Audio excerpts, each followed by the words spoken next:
Сегодня с вами я, Рена Яндар, светлый маг, целитель, знахарь, мастер ритуальной магии. Итак, мы начали наш ритуал «Очищающий огонь». Был разведен костер. Прежде всего был создан защитный круг и круг-концентратор. Как посмотреть? Вот он вокруг. Его, наверное, не очень хорошо видно, но сделан он был в обязательном порядке. И не просто сделан, а сделан с соблюдением некоторых условий. С привлечением Бога Солнца, с привлечением солнечного света, просто с привлечением света. На круг была начитана молитва «Отче наш». И на костер, на дрова костра тоже начитана молитва. И сейчас мы приступаем непосредственно к магическому действию. Мы начинаем наш ритуал очищения. Не часто в этом мангале разводятся костры для ритуала, а не для жарки шашлыков. Ну, пожалуй, когда-то все должно быть впервые. Вот наш костер, именно ритуальный. Вот, ребята, смотрите, так он и выглядит. Ритуальный костер. Он ничем не отличается от костра обычного. Разве что только светом фонит побольше. И обратите внимание, как ярко, жарко горят дрова. К тому же, дрова собраны пирамидой. Это тоже одно из условий магического костра. Сама растопка, сам материал горящий должен быть устремлен к небу, вверх. Ну, вот пирамидкой дрова и укладываются. Итак, мы начинаем наш ритуал. Призыв света, призыв сил, которые будут участвовать в нашем ритуале, осуществлен. И сейчас мы просто наращиваем огонь. Для того, чтобы огня было много, для того, чтобы можно было им очистить как можно большую площадь. Да, мы будем чистить пространство, прилегающее к нашему огню, и очень надеемся, что нас хватит намного. Мы будем чистить и саму турбазу, я ее уже показывала, вот она. И пространство турбазы мы будем чистить, и прилегающий к ней лес. Кстати сказать, очень много всяких неприятностей находится здесь буквально в шаговой доступности. И это все нужно будет почистить. Поэтому костер наш, мы делаем его как можно больше.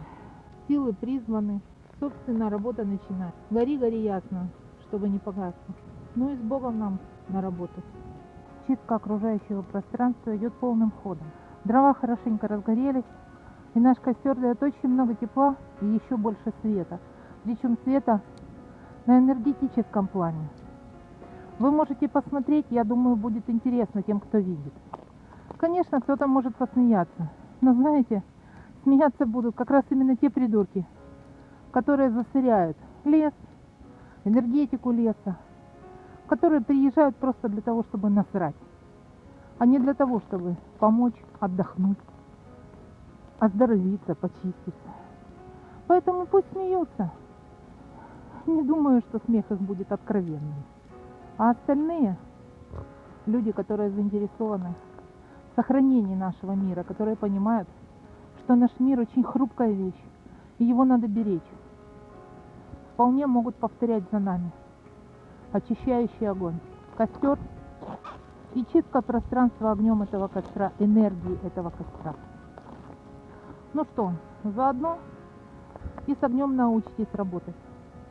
Станете более адаптированы к нему, потому что все-таки костер это вам не какая-то свечечка, это таки стихия, пылание, мощь. Поэтому добро пожаловать в клуб экологических энергетических гринписовцев. А мы продолжаем нашу работу. И последняя часть нашего ритуала — ритуальное преломление хлеба.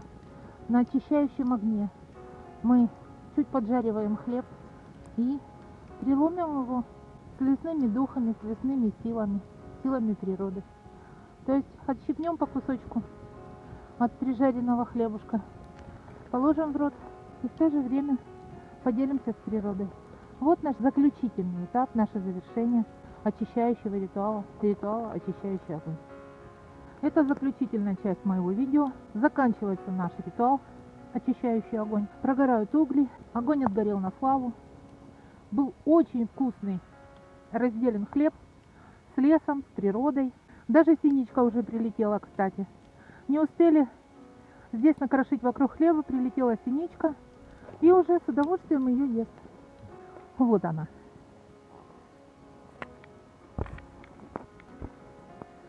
Вот она, красавица. Видите? Прилетела на наш хлебушек. Лес подношение принял. И хлеб с нами разделил. Мы закончили наш ритуал. Сейчас угли догорят. Мы почистим мангал. И на этом, собственно, ритуал будет закончен. Я прощаюсь с нашими зрителями. В эфире была я, Рена Яндар, и моя магия огня. До новых встреч!